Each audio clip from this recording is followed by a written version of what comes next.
Hi Daily City Rec at home, my name is Cherry and today we're going to make a cardboard marble game.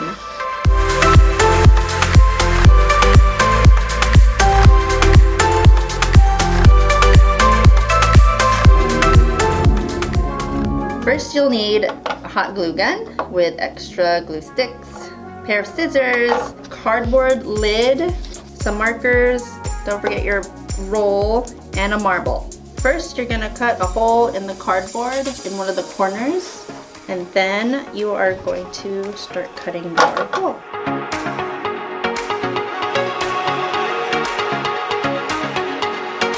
So after you've cut up your roll, you're going to place your little rolls wherever you want on the cardboard, and then you're going to hot glue gun them.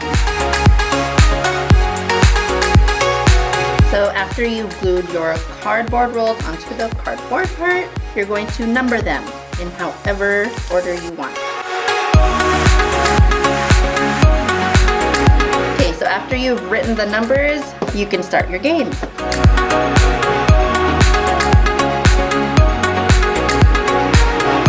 And that's how you make your cardboard marble game. Thanks for watching.